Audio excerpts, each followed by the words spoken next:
बोलिए गोविंद गुरु महाराज की, बोलिए मामा बालेश्वर की, बोलिए गोटी अंबा की। आज आदिवासी अधिकार दिवस के उपलक्ष्य में इस आदिवासी तीर्थ स्थल गोटियांबा के इस प्रांगण में आयोजित इस कार्यक्रम में विशेषकर सबसे पहले हमारे जो मंच पे विराजमान इस क्षेत्र के अंदर और पूरे देश के अंदर आदिवासी समुदाय, साथ ही पिछड़ा दलित, मानवता को लेके काम करने वाले हमारे गोविंद गुरु महाराज को नमन करना चाहूंगा। मामा बालेश्वर जी को नमन करना चाहूंगा। शिक्षा को लेके अपने प्राण बचाव करने वाली वीर बाला कालीबाई कलासुआ को नमन करना चाहूंगा। हमारे पड़ोसी अभी वर्तमान जो राज्य मध्य प्रदेश है, उस इलाके में अकाल के दौरान जो बड़े सेठ हुआ करते थे, गरीबों को अनाज सस्ते दाम पे खरीद के पूरे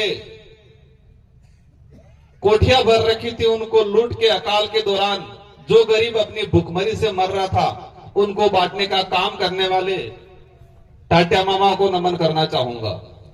साथ ही इस देश को एक शानदार संविधान दिया। एक दलित समुदाय से आते थे, लेकिन उनके पास शिक्षा ऐसी ताकत थी तो अंग्रेजी शासन काल में संविधान निर्माण की समितियां बनी और इसमें मुख्य भूमिका निभाने वाले अंबेडकर जी को नमन, बिरसा मुंडा को नमन, और बांसवाड़ा के नाम से जो चर्चित है बादशाह भील चरपोटा, जिन्होंने बांसवाड़ा को बसाया, उनको नमन करना चाहूंगा।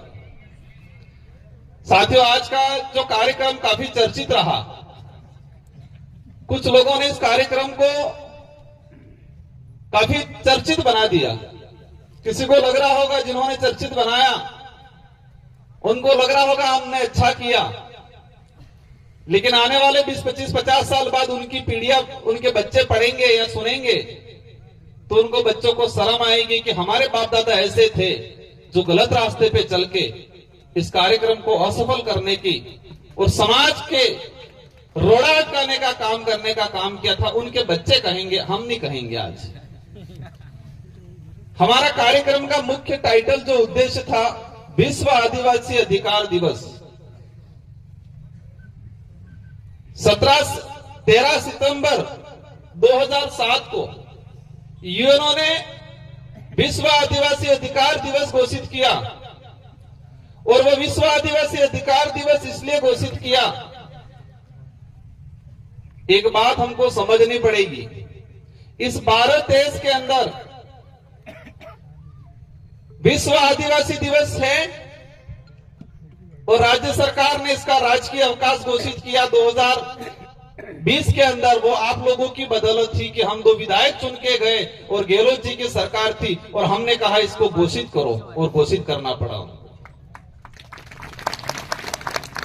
तो इस देश के अंदर विश्व आदिवासी दिवस मनाया जाता है और एक विश्व अधिकार दिवस मनाया जाता है आदिवासियों के लिए। तो इस देश के अंदर हर समाज रहता है, हर धर्म का व्यक्ति रहता है, और इस देश के अंदर हर समाज एक दूसरे समाज को मान सम्मान देता है। ये बात अलग है कि कुछ लोग जातिवादी जहर से प्रभावित होते हैं, जिनकी मानसिकता जातिवादी जहर से पोषित होती है। वो लोग जरूर एक इंसान को इंसान नहीं समझ के जातिवादी आधार पर नफरत करते, वो बात अलग है। लेकिन अधिकतर संख्या में इस देश में हर समाज एक दूसरे समाज को सम्मान पूर्वक देखता है। लेकिन कुछ अपवाद जो जातिवादी जहर से प्रभावित होकर उनकी मानसिकता प्रभावित होती है, पोषित होती है, और पोषित होने के बाद वो इंसान से नफरत करते हैं। तो इस देश में सिर्फ विश्व आदिवासी दिवस क्यों मनाया जा रहा है? और आदिवासी अधिकार दिवस ही क्यों घोषित किया उन्होंने? ब्राह्मण दिवस भी करना चाहिए था, जैन दिवस भी करना चाहिए था, मुस्लिम दिवस भी करना चाहिए था, यूएनओ को विश्व हिंदू दिवस के नाम से भी घोषणा करना चाहिए था, किसी अन्य धर्म के नाम से भी घोषणा करना चाहिए था, लेकिन किया है क्या?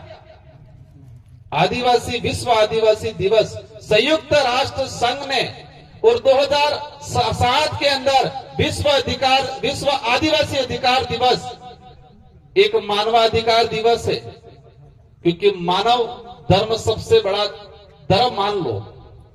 लेकिन आदिवासियों का दिवस इसलिए घोषित किया कि इस देश के अंदर नहीं, पूरे विश्व के अंदर जो स्थानीय जो ट्राइबल्स हैं उनके अधिकारों का शोषण किया गया आज तक।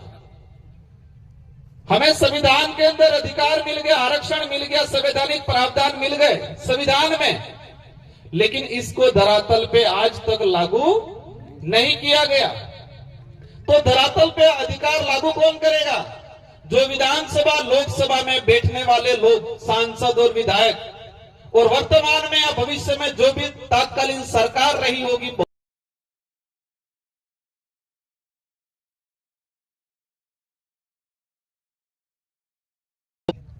लेकिन आज तक नहीं किया। मैं इस पांडाल में जो विराजमान सभी साथियों से जानना चाहूंगा, हालांकि ये राजनीतिक मंच नहीं है, न ही हम राजनीतिक पे चर्चा करना चाहेंगे, लेकिन हमारी समस्या जो पैदा हुई वो कहीं न कहीं इन्हीं कारणों की वजह से हुई। आज तक किसी भी राजनीतिक पार्टी ने क्या विश्व अधिकार दिवस मनाया? विश्व अधिकार दिवस ये दिवस मनाया? संविधान के अंदर शेड्यूल 5 का प्रावधान है, अनुच्छेद 244(1) के तहत ट्राइबल्स को राइट्स दे रखे हैं। यहां पर कई प्रकार के आदिवासी की जमीन गैर आदिवासी सीधा नहीं खरीद सकता, ये संविधान में प्रावधान है। क्या ये दूसरी पार्टी वालों ने बताया? इस इलाके के अंदर रिजर्वेशन का प्रावधान, प्रायोरिटी आदिवासियों को दिया जाएगा, यह संविधान के अंदर 1950 में ही प्रावधान हो गया। क्या ये बात किसी ने बताई हमको? ये बात अलग है। कुछ लोग कहते हैं कि भैरव सिंह जी की सरकार आई और आज हमको यहां पर आरक्षण दिया ही, कहते हैं 1995 में। यह बात सही है कि 1995 से पहले हमारे इस इलाके के अंदर कोई भी समाज का सरपंच बन सकता था, एमएलए बन सकता था। और जब ये पैसा एक्ट के संबंध में आंदोलन चले और 1994-95 के आसपास राजस्थान के अंदर भैरव सिंह जी की सरकार थी, बीजेपी की सरकार थी, इसलिए बीजेपी वाले कभी खुश होकर ये कहते हैं कि आरक्षण हमने दिया। ये सच्चाई क्या है? सच्चाई ये है कि सुप्रीम कोर्ट के अंदर एक याचिका दायर की कि संविधान में 1995 से यह प्रावधान है कि शेड्यूल 5 और शेड्यूल 6 का जो क्षेत्र है वहां पर शासन और प्रशासन में 100% रिजर्वेशन ट्राइबल को मिलना चाहिए। इसके बावजूद भी आप शासन के अंदर, मतलब शासन में सरपंच, प्रधान, जिला प्रमुख, एमएलए, एमपी, ये शासन हो गया, और प्रशासन मतलब अपने सरकारी नौकरी। तो संविधान में प्रावधान था और उसको लेके सामाजिक से भी एक नॉर्थ ईस्ट का समाज सेवी था, उसने सुप्रीम कोर्ट में याचिका दायर की कि देश के अंदर संविधान के अनुरूप शेड्यूल 5 के प्रावधान लागू नहीं है। और सुप्रीम कोर्ट ने डंडा किया सभी सरकारों को। राजस्थान के अंदर उसमें भैरव सिंह जी की सरकार थी और कहा कि संविधान में प्रावधान है, आप लागू कहीं क्यों नहीं कर रहे हो, और उनको मजबूरन लागू करना पड़ा उस समय। इससे क्लियर ये होता है कि किसी पार्टी वाले ने आरक्षण नहीं दिया है। आरक्षण हमारे बाप दादाओं ने लड़ झगड़ के अंग्रेजों से, राजा रजवाड़ों से, मुगलों से संविधान के अंदर प्रावधान करवाया। 1875 का जो अधिनियम था उसमें यह शेड्यूल 5 का प्रावधान हुआ और 1950 के अंदर संविधान के अंदर एज इट इज इसको लिया गया। हमारा विषय यह था आज, हमारा विषय ये था कि हमारे लोगों को हमारे राइट्स बताए। अभी पूर्व वक्ताओं ने बताया, क्या बोला, पुलिस प्रशासन परेशान करता है, राजस्व वाले परेशान करता है। हम सभी को दोष नहीं दे सकते, हो सकता है कुछ % जो गलत मानसिकता से या गलत विचारधारा से प्रभावित लोग होते हैं अधिकारी, वो जरूर हमारा शोषण करते होंगे, हर कोई नहीं करता है। तो उसको लेके भी कहना चाहूंगा, हमारा राइट से अधिकार ये है पेशा एक्ट। पेशा एक्ट में यह स्पष्ट कर रखा है कि 2 साल तक की सजा वाला कोई भी मामला संबंधित थानेदार सीधा थाने में मुकदमा दर्ज नहीं कर रहे, ये पेशा एक्ट में प्रावधान कर रखा है। 2 साल की कम सजा वाला छोटा मोटा मामला अगर कोई भी आदमी सीधा थाने में जाए तो संबंधित जो जांच अधिकारी है वो पेशा एक्ट की जो हमारी ग्राम सभा है उस ग्राम सभा को भेजेगा। ग्राम सभा पहली प्रायोरिटी देगी कि आपसी समझौता हो। ये कानून में लिखा हुआ है, पेशा एक्ट में लिखा हुआ है। ये बात कोई नेता बता रहे हैं, दूसरी पार्टी वाले बताते हैं। अब इस बात को करने के लिए हम आए थे यहां, संविधान की 5वीं अनुसूची के प्रावधान को बात करने आए थे। सुप्रीम कोर्ट के कई जजमेंट आए हैं, उस जजमेंट में कहा है कि आदिवासी हजारों साल से इस पे शोषण हुआ है, तो आजाद भारत के अंदर संविधान में जो प्रावधान है आदिवासियों को मिलना चाहिए। ये सुप्रीम कोर्ट और हाई कोर्ट के कई जजमेंटों ने कहा है। हम ये बात करने आए थे, लेकिन बात को, इस मुद्दे को भटकाने के उद्देश्य से ये पहली बार नहीं हो रहा है। और हमें भी पता था ये चीजें आएगी, हमारा अड़चन, हमारा विरोध भी होगा, हमें गालियां भी देंगे, हमारे साथ धक्का मुक्की करने भी आएंगे भविष्य में, क्योंकि कुछ लोगों को मानसिक रूप से गुलाम बना रखा है। क्या कर रखा है? मानसिक रूप से गुलाम। हम अधिकार की बात करने आए, उन्होंने धर्म की बात को लाके रख दिया। लायक नहीं लाए यहां। क्या कहा? राजकुमार का विरोध करेंगे। राजकुमार 2 बार विधायक रहा, 84 की जनता ने मुझे बनाया, और तीसरी बार आप सब ने रात दिन मेहनत करके मुझे सांसद बनाया। 2 बार विधायक रहते हुए विधानसभा में मैंने ये बात बोली है। ऐतिहासिक आधार पे ये स्पष्ट है कि आदिवासी समुदाय की परंपरा, धार्मिक व्यवस्था किसी भी धर्म से मेल नहीं खाती। संवैधानिक प्रावधानों से यह स्पष्ट है कि आदिवासी समुदाय धर्म पूर्वी है, और कई सुप्रीम कोर्ट और जजमेंट के जो आए हैं उससे यह स्पष्ट है कि आदिवासी न हिंदू है, न ईसाई है, न मुस्लिम है, न बौद्ध है। और यही नहीं, कई लेखकों ने, कई बुद्धिजीवियों ने लिखा है, और उस पर थोड़ी देर आएंगे अपन।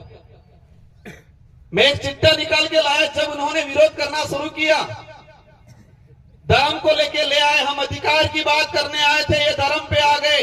धर्म हमारा विषय नहीं है, नहीं हम धर्म पे जाना चाहेंगे, लेकिन ये बात जरूर कहेंगे कि हम गोविंद गुरु महाराज, मामजी महाराज, मामा बालेश्वर, उनको मानेंगे, किराएदारों वालों को नहीं मानेंगे। आज मेरा विरोध कर रहे हैं ये। मैं किस जगह से आता हूं? मैं 84 से आता हूं, और गोविंद गुरु महाराज को पहला शरण हमारे परिवार के लोगों ने दिया था। कलसी बेमा ने नाम सुना होगा आप लोगों ने, कलसी बेमा, और हमारी रोज गोत्र के, हमारे परिवार के, हमारा खून था वो। गोविंद गुरु महाराज ने पहली शुरुआत भक्ति की बात करें आदिवासी समाज में बासिया धाम से शुरू किया, बासिया से, और वो हमारे परिवार कलसी बेमा से, पुराने बुजुर्गों हम वो जानते होंगे, और कलसी बेमा के घर से वो रोज हमारे गोत्र के, हमारे परिवार के लोगों से, वहां से हमारी भक्ति शुरू हुई है, और हमको सिखाएंगे ये भक्ति क्या है। हम कलम जो चढ़ा रखा है उस कलम का विरोध करने आए, और यहां करने का विषय नहीं था।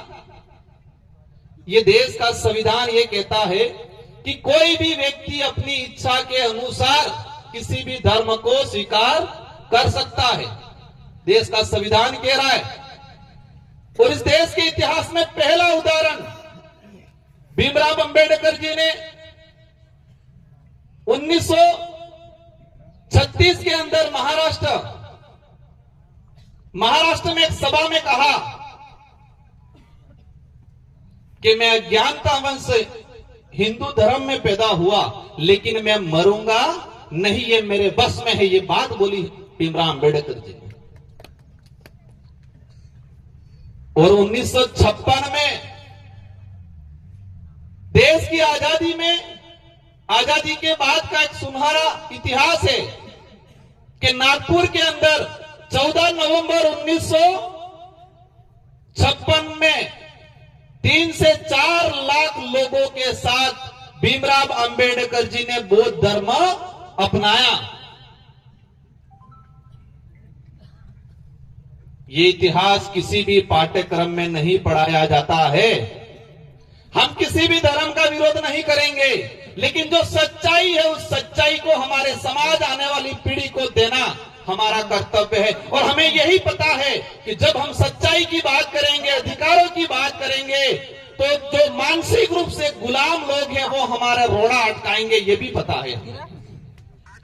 काशीराम जी ने कहा था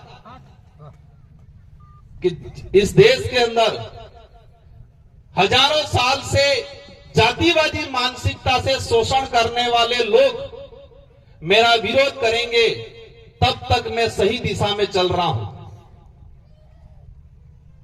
जो मीडिया जातिवादी मानसिकता से प्रभावित मीडिया होगी, जब तक वो मीडिया और वो लोग मेरा विरोध करेंगे, तब तक मैं सही दिशा में हूं, ये काशीराम जी ने कहा था। और जिस दिन उन लोगों ने और जातिवादी मानसिकता वाली मीडिया ने मेरी तारीफ शुरू कर दी, तो समझ लो मैं गलत दिशा में जा रहा हूं, ये काशीराम जी कहते थे। तो आज भी यही है, मेरा विरोध करते हैं तो मुझे खुशी होती है, मुझे दुख नहीं होता है, क्योंकि हम सही दिशा में चल रहे हैं।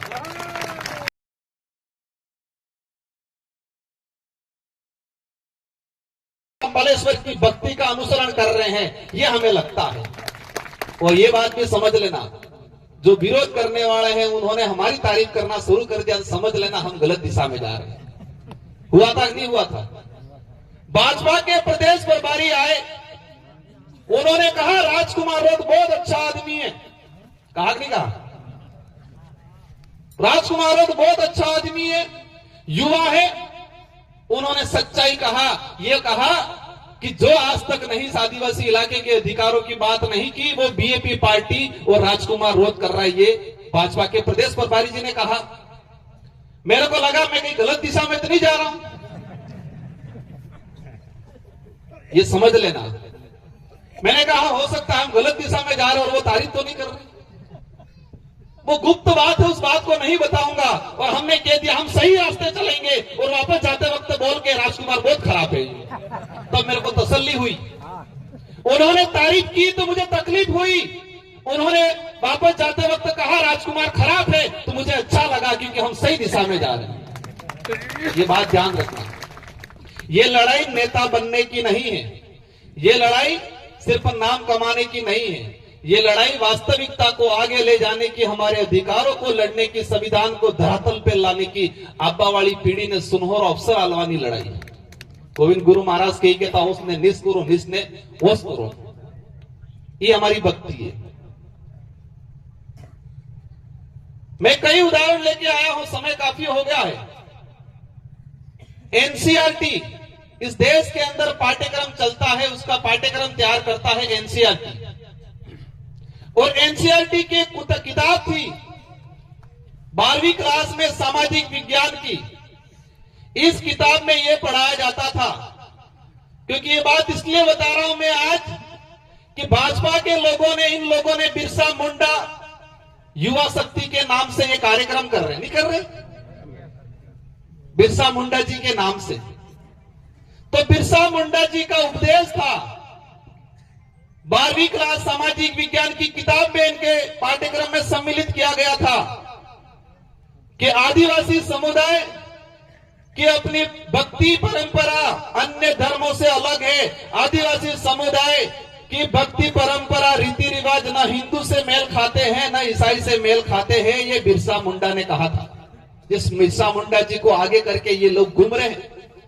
लेकिन उन्होंने क्या किया, 2024 के अंदर वो पाठ्यक्रम पहले से चला आ रहा था और 2024 के अंदर उस पाठ्यक्रम को बदल के क्या लिखा, बिरसा मुंडा जी हिंदू धर्म की पालना करने के लिए के गए, ये लिखा। लेकिन वो पाठ्यक्रम जो पहले चल रहा था, वो इतिहास हमारे पास है। हम हिंदू धर्म का भी विरोध नहीं कर रहे हैं, लेकिन ये सच्चाई है कि आदिवासी ना हिंदू है ना ईसाई है, तो बोलेंगे हम।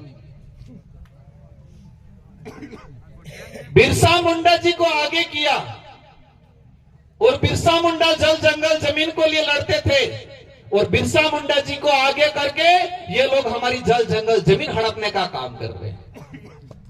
बिरसा मुंडा प्रकृति पूजक थे, जोहार उनका उद्बोधन था, और बिरसा मुंडा जी को आगे करके जोहार का विरोध कर रहे हैं आज ये लोग। हमारी लड़ाई अस्तित्व को बचाने की है, उनकी लड़ाई सत्ता पाने की है। क्या पाने की है? सत्ता पाने की। उनको समाज को गुमराह करके, क्योंकि युवा पीढ़ी तो समझदार हो गई। सुना है यहाँ कार्यक्रम हुआ उस दिन, हमारे बेचारे बड़े बुजुर्ग हमारे भगत को बहुत डांटा ही कह रहे हैं, तुम तो यहाँ भक्ति कर रहे आ रहे हो, तुम्हारे छोरे तो वहां जा रहे हैं करके। सही बात है महाराज, उस दिन बहुत डांटा ही कह रहे हैं कि तुम यहाँ भक्ति करने आ रहे हो, तुम्हारे छोरे तो वहां जा रहे हैं। हमने बच्चों को क्यों पढ़ाया? हर माँ बाप ये कहता है कि मार सोरो बणी गणी ने जागरूक था એટલે ભણાવવા આપણે।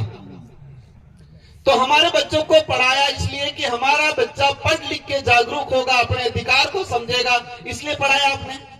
अब बच्चा पढ़ लिख के जागरूक हुआ, उसके अधिकार को समझने लग गया, अपने इतिहास को समझने लग गया, और बच्चा उनकी तरफ जाएगा नहीं।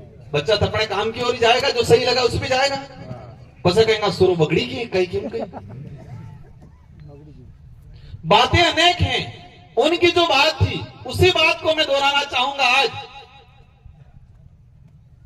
भाजपा के पूर्व केंद्रीय मंत्री थे, उन्होंने कहा आदिवासियों की धार्मिक मान्यता प्रकृति पूजा पर आधारित है, जो किसी भी अन्य संगठित धर्म से मेल नहीं खाती है। कई लोगों ने कहा, उड़ीसा के पूर्व मुख्यमंत्री बिजू पटनायक, उन्होंने कहा आदिवासियों की धार्मिक और सांस्कृतिक मान्यता स्वतंत्र है, अन्य किसी भी संगठित धर्म से में समाहित नहीं होती है। और झारखंड के अंदर 2020-21 में मीडिया के साथी विशेष ध्यान दे, झारखंड विधानसभा के अंदर 2020 में एक प्रस्ताव पास किया गया विधानसभा के अंदर कि आदिवासी समुदाय धर्म पूर्वी है और आदिवासी समुदाय न हिंदू है न ईसाई है। ये झारखंड विधानसभा से प्रस्ताव पास करके आदिवासियों का अलग धर्म कॉलम के लिए डिमांड भेजा दिल्ली केंद्र सरकार को। झारखंड विधानसभा में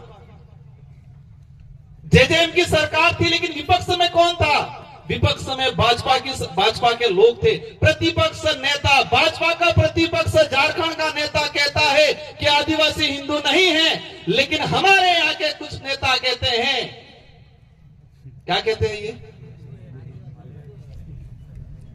हम कुएं में रहने वाले मेंढक नहीं है, हम समुद्र में तैरने वाले मगरमच्छ बन गए हैं। इसलिए पूरे देश की खबर रखेंगे इस देश में तुम क्या कर रहे हो, देश के किस कोने में। झारखंड में हमारे आदिवासी भाइयों का मैं चैलेंज करता हूं। आप झारखंड के अंदर पूर्व मुख्यमंत्री है अर्जुन मुंडा जी, उन्होंने कहा है कि आदिवासी धर्म व्यवस्था में नहीं आता है।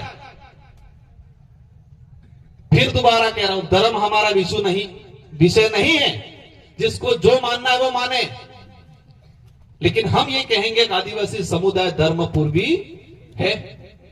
किसी की इच्छा होगी, हमारे कुछ प्रोफेसर है बेचारे, दया आती है इन पे। 2018 में हमारी पार्टी से चुनाव लड़े, कुछ नेताओं के गुंडों ने उनको बहुत ठोका, उनके हाथ पैर तोड़ दिए, उनकी अंगुलियां तोड़ दी। आज भी अंगुली टेढ़ी है, देखना। हाँ, और मुझे लगता है उसी दिन पे दिमाग पे भी चोट आई है उनके, ऐसा लग रहा है। एक हमारे प्रोफेसर थे, 2023 में गढ़ी से विधानसभा चुनाव लड़े, चुनाव हार के बाहर निकले एक नेता के परिवार वालों ने रगड़ रगड़ के धोया रोड पे। सही बात है क्या?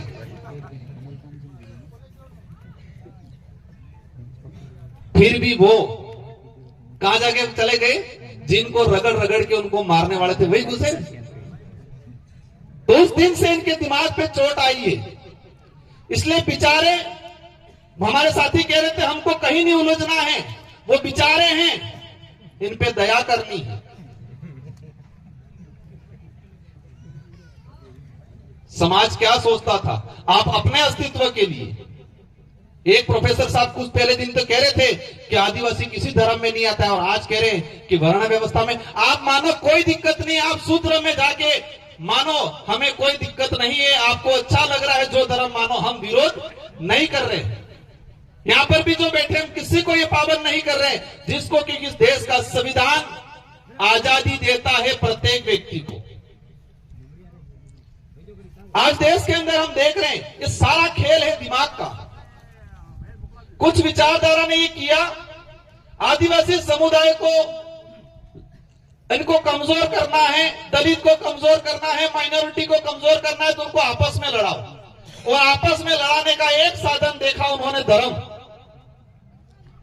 मानसिक गुलामी सबसे बड़ी गुलामी होती है। और मैं कई बार कहता हूं मानसिक विकलांगता, एक आदमी थे कि पोख थे कि विकलांग रहे, आपने देखा है विकलांग है, देखा नहीं देखा है, और एक दिमाग थे कि विकलांग कहवाए, ये देखा है आपने? नहीं देखा है। तो कुछ विचारधारा आरएसएस जैसे संगठनों ने हमारे समाज के कुछ लोगों को दिमागी रूप से विकलांग करके छोड़ दिया है। और जो दिमाग से विकलांग है ये हम में सब डहा बुजुर्ग लड़वा में बड़द बुजुर्ग, ये उदाहरण मैं बार बार देता हूं, उसको आज भी दूंगा मैं, क्योंकि क्वाक बड़द अभी के तवे लाट ले।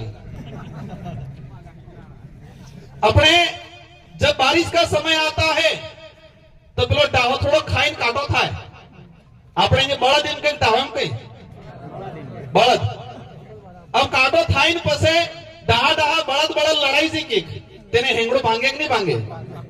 अब हेंगड़ो भांगी जाए, साटा के गाड़ी पड़े तेरा कीड़ा पड़ी थी, दिमाग में हो पड़े कीड़ा, ते कीड़ा पड़वा बाद भी एना बड़द ने कई फर्क नहीं पड़ा, खाए એટલે ખાય સરે એટલે સરે, આપણે આગળ ઓળ भी फरे ओढ़े। लेकिन घर तनी विचार करता है, मालिक विचार करता है कि मेरे बड़द के दिमाग में कीड़े पड़ गए हैं, कल उठा के इस बड़द को नुकसान होगा, इस बड़द का इलाज कराना पड़ेगा। फिर डॉक्टर ढूंढता है, वो फिर डॉक्टर लाता है, उस बड़द को व्यवस्थित जो काटो रोकड़ू में मादी नहीं बादी, खोटे मादी बराबर बेचा टाचा है, खोटे मादी हेंगड़ो मादी पसे डॉक्टर ने हाजिर, डॉक्टर बराबर पहले रुई गाली ने सफाई करे, कीड़ा काढ़े, वो डॉक्टर बड़द बेल में पोगे ठेके कीड़ा काढ़ी पसंद दवाई नाके फिर दूसरो कर अंदर पैक करे, बड़द बेल में पोगे ठेके, ठीक है नहीं ठीक है? फिर वो बड़द उस मालिक और उस डॉक्टर को दुश्मन की तरह देखता है और बार बार दौड़ के मारने जाता है। लेकिन उस बेचारे मालिक और उस डॉक्टर ने उस बड़द की भलाई का काम किया कि नहीं किया? लेकिन उस बड़द को क्या लगता है दुश्मन है, ये लगते नहीं लगते? तो हम भी हमारे समाज के कुछ लोग दिमागी रूप से विकलांग हैं, उनके दिमाग में हमारी विचारधारा की दवाई डाल डाल के, हमारे विचारधारा की दवाई डाल डाल के, रूट डाल डाल के इलाज करते हैं। तो बोला बड़द वजन ठीक ही हम आवी नहीं आवी। लेकिन चिंता मत करो, हम तो डॉक्टर हैं, हमारी दवाई में इतनी ताकत है कि वो इलाज बराबर करेगी, उनका नहीं तो उनके बच्चों का भी इलाज होगा विचारधारा के आधार पर। और ये बात सत्य है कि यहां पर राजकुमार रोत इंपोर्टेंट नहीं है, यहां पर कांतिभाई आदिवासी इंपोर्टेंट नहीं है, यहां पर जयकृष्ण भाई इंपोर्टेंट नहीं है, यहां पर विचारधारा इंपोर्टेंट है। ये बात आप सबको ठान के जानिए। मतलब दवाई इंपोर्टेंट है, डॉक्टर इंपोर्टेंट नहीं है। हम डॉक्टर है, सिर्फ दवाई बनाने वालों ने बनाई है बहुत जोरदार, और उस दवाई को हम तरीके से बराबर रूह से डाल डाल के कीड़े निकाल निकाल के डालते हैं, दवाई अच्छे से इलाज करने का काम किया है। और यहां रोकने की बात करें, यहाँ का सांसद तो हम लोग मध्य प्रदेश, महाराष्ट्र, छत्तीसगढ़, झारखंड, पूरे देश के कोने में जाके कार्यक्रम करते हैं। लेकिन मैं उलझना नहीं चाहता हूं, अड़के जो कुतरू थाई जाए આપણે છેડો સિટીસનો આણામો આપણે ભલાઈએ। हमें किसी की लाइन को कम नहीं करना है, उनकी लाइन अपने आप कम हो रही है। उनकी लड़ाई सत्ता पाने की है, हमारी लड़ाई अस्तित्व बचाने की है, हमारी लड़ाई इंसानियत बचाने की है। मामा बालेश्वर कौन थे? यूपी से इटावा के पंडित थे, ब्राह्मण थे कि नहीं थे? मामा बालेश्वर एक ब्राह्मण थे, लेकिन इन्होंने हमारे समाज के लिए रात दिन मेहनत करके इस समाज में जन जागरण किया। आप भगवान के बराबर मान रहे हैं कि नहीं मान रहे? हम मानते हैं। ये पैसा एक्ट कानून आया छत्तीसगढ़ के अंदर, बस्तर में एक कलेक्टर थे बीडी वर्मा, कलेक्टर थे शर्मा, बीडी शर्मा, छत्तीसगढ़ में कलेक्टर थे। और शर्मा जी ने देखा कि यहाँ के आदिवासियों की हालत खराब है, कुछ लोग मनुवादी प्रकार के लोग इनकी शोषण कर रहे हैं। और उस समय जो तात्कालीन कलेक्टर थे बीडी वर्मा और शर्मा, उन्होंने आदिवासी समाज के लिए काम करना शुरू किया और इस्तीफा दिया कलेक्टर के पद से। वो शर्मा थे, लेकिन आदिवासियों के काम कर किया तो बस्तर शहर के अंदर उनका जुलूस निकाला वहां के मनुवादी लोगों ने, जिनके अंदर इंसान से नफरत करने की विचारधारा रहती है, जिनके अंदर कूट कूट के जातिवाद भरा रहता है। उन्होंने, वो कलेक्टर थे, उन कलेक्टर का भी जुलूस निकाला वहां, गले में जूतों की माला पहना के। आज वहां के लोग वहां पर संविधान मंदिर बनाया है, उनकी पूजा करते हैं बस्तर में आज। तो हम यहां भी कहना चाह रहे हैं, अगर बनना है तो मामा बालेश्वर की तरह बनो, बीडी शर्मा की तरह बनो, जो गरीबों के हित में सोच के काम करते थे। हम किसी का विरोध नहीं करेंगे, लेकिन तुम हमारी भोले का, हमारी अज्ञानता का शोषण करोगे, उसके आधार पे हमें प्रताड़ित करोगे, हमारे जमीन हड़पोगे, हमारी भक्ति को अशुद्ध करके तुम्हारी कलम वाली भक्ति को चढ़ाओगे, हम स्वीकार नहीं करेंगे। इसलिए साथियों, ये लड़ाई आने वाली पीढ़ी को लेकर लड़ रहे हैं। और आदिवासी समुदाय ऐसा है कि आज तक किसी भी गरीब व्यक्ति का शोषण नहीं किया है। 1000 घर आदिवासी रहेगा, एक कोने भी पंडित जी या कोई भी समाज का आदमी एक सिंगल घर होगा, आदिवासी समुदाय उसकी रक्षा करेगा, उसको परेशान नहीं करेगा। लेकिन देश के कोने में यह स्थिति है कि दूसरे समाज का बाहुल्य क्षेत्र है और हमारा गरीब आदिवासी दलित का अगर घर है तो वो रात दिन शोषण करने की सोचते कि नहीं सोचते? देश के इतिहास में उठा के देख लो, आदिवासियों के राजा रहे, महाराजा रहे, लेकिन आदिवासियों ने किसी का शोषण नहीं किया। आज ये हमारे खून में है। इतना दयालु समाज, इतना भोला समाज, इतना सच्चा समाज। हम देख सकते हैं महाराणा प्रताप को कंधे से कंधा मिला के साथ दिया कि नहीं दिया? महाराणा प्रताप की माता जब पानरवा में छोड़ के चले गए थे, वो कहां छोड़ के चले गए थे? पानरवा में, राणा पूजा के वहां। उनकी सुरक्षा राणा पूजा हमारे भीलों ने की थी महाराणा प्रताप की मां को। और महाराणा प्रताप के साथ उनके भाई थे शक्ति सिंह और जगमाल। महाराणा प्रताप के सगे भाई थे शक्ति सिंह और जगमाल। उन दोनों भाइयों ने भी उनके साथ नहीं दिया और वो भी अकबर की गोद में जाके बैठ गए थे। साथ देने का काम हमारे भीलों की सेनाओं ने, पठानों की सेनाओं ने किया था। और आज कुछ लोग कहते हैं हम महाराणा प्रताप के वंशज हैं, लेकिन जिस महाराणा प्रताप को जिन समाज ने साथ दिया था और राणा प्रताप से महाराणा कहलवाने का काम किया, उनके से शोषण करने की बात करते हैं। मेरी नजर में वो नहीं हो सकते उनके खून। मानना है कि नहीं मानना इस बात को? महाराणा प्रताप की माताजी का, उनके पूरे परिवार की रक्षा करने का काम किया। दो सगे भाई थे, जगमाल और शक्ति सिंह, दोनों चले गए अकबर के पास, मान सिंह की तरफ से लड़े। ये समाज रहा हुआ हमारा, सबको साथ में लेके चलना है, चलने का आज तक काम किया है, लेकिन शोषण हमारा किया है। और सबसे ज्यादा किया है इन राजनीतिक पार्टियों की गुलामी करने वालों ने, लोगों ने हमारा शोषण किया है आज तक। आरक्षण बेचा आज काकरी डूंगरी, आज ही के दिन घटनाक्रम हुआ, बैठे कुछ साथी आए हुए पीछे, कुछ नेताओं ने जानबूझ के उकसा के ना मामला बिगाड़ा और मामला बिगाड़ के हमारी 1167 जो सीटें बेरोजगार साथी थे उनकी छीनने का काम किया। बोला बागीदोड़ आहे बेटा आहे कि शुरुआत गणेश की थी हद पे रोड माते उतरी। बेचारे बोले बाले कुछ दिक्कत नहीं, आज सही है, वो रिकॉर्डिंग भी मेरे पास पड़ी है, आप सड़क पे उतर जाओ, मैं बैठा हुआ हूं। ये किसी नेता ने उस समय कहा था और बोले वाले लड़के बेचारे हमारे बागीदोरा के सड़क पे उतर के दंगा करवाया। वही चीज आज करने की सोच रहे थे। यहां पर समाज को समाज हमारे बोले वाले जो बोला महाराज बापड़ा आनंद मोरी करी मुगली थी